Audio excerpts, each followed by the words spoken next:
Hello friends, आज हम international international law का एक चैप्टर है राज्य उत्तराधिकार।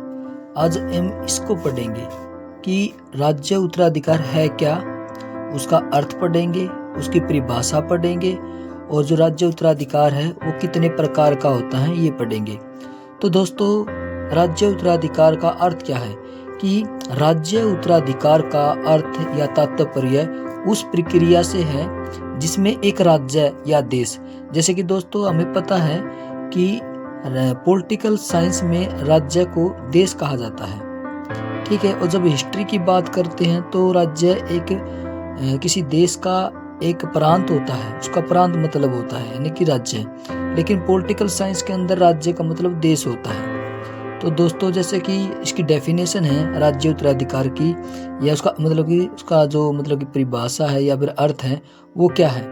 अर्थ है कि उस प्रक्रिया से है राज्य उत्तराधिकार मतलब जिसमें एक राज्य का स्थान किसी अन्य राज्य यानी दूसरे देश द्वारा लिया जाता है और इस प्रक्रिया में अधिकार, दायित्व, संपत्ति और संधियां हस्तांतरित होती है।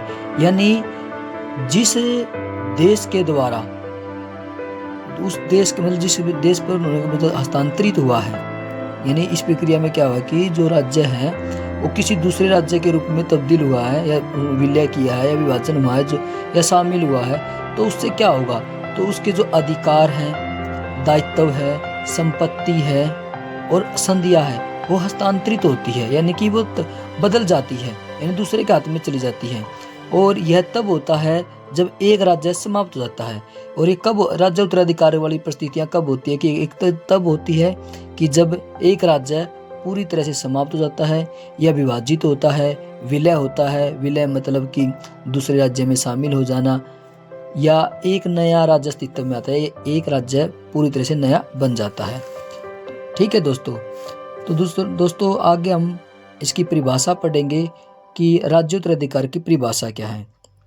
ओपेनहाइम के अनुसार इसकी परिभाषा है कि राज्य उत्तराधिकार एक राज्य की संप्रभुता, संपत्ति और दायित्वों का दूसरे राज्य में स्थानांतरण की प्रक्रिया है। यानी कि राज्य उत्तराधिकार एक राज्य की संप्रभुता यानी कि स्वतंत्रता, संपत्ति और दायित्वों का दूसरे राज्य में यानी कि स्थानांतरण की प्रक्रिया है।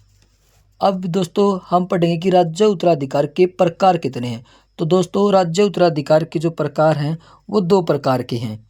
कौन कौन से हैं? एक तो आंशिक उत्तराधिकार है और एक होता है सार्वभौमिक उत्तराधिकार। तो दोस्तों इनके अंदर अंतर होता है। तो आंशिक उत्तराधिकार और सार्वभौमिक उत्तराधिकार में क्या अंतर होता है दोस्तों, ये पढ़ेंगे हम। दोस्तों, सार्वभौमिक जो आंशिक उत्तराधिकार है क्या है कि आंशिक उत्तराधिकार तब होता है जब एक राज्य का केवल एक हिस्सा अलग होकर नया राज्य बनाता है। सिर्फ यानी इसमें क्या अंदर क्या कहता है कि पूरा राज्य अलग नहीं होता, पूरा राज्य से अलग नहीं होता, यानी केवल राज्य का केवल एक हिस्सा यानी किसी देश का एक हिस्सा क्या है वो अलग होता है, नया राज्य बनाता है या किसी अन्य राज्य में शामिल हो जाता है। या तो नया राज्य बनाता है या किसी अन्य राज्य में शामिल हो जाता है। दोस्तों इस प्रक्रिया में मूल राज्य का अस्तित्व बना रहता है, यानी कि जो मूल राज्य होता है उसका अस्तित्व बना रहता है, वो राज्य पूरी तरह से क्या है खत्म नहीं होता है।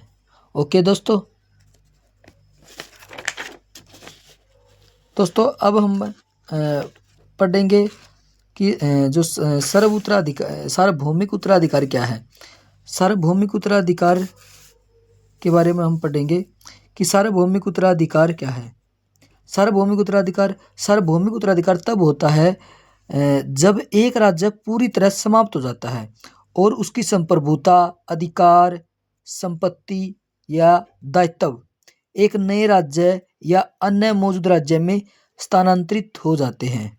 यानी दोस्तों सार्वभौमिक उत्तराधिकार क्या होता है, जब एक राज्य पूरी तरह से समाप्त हो जाता है, उसका एक या फिर वो एक नए अस्तित्व में आ जाता है और उसकी जो संप्रभुता है, उसके जो अधिकार है, संपत्ति है, दायित्व है, एक नए राज्य या फिर मौजूद राज्य में क्या है वो उसके पास चले जाते हैं, स्थानांतरित हो जाते हैं। और इसके अंदर क्या होता है दोस्तों, इसके अंदर जो राज्य का जो अस्तित्व होता है ना वो पूरी तरह से खत्म हो जाता है, समाप्त हो जाता है और एक नए राज्य का रूप धारण कर लेता है। तो दोस्तों आज हमने राज्य उत्तराधिकार के बारे में पढ़ा और उसके 2 प्रकार थे उनके बारे में पढ़ा।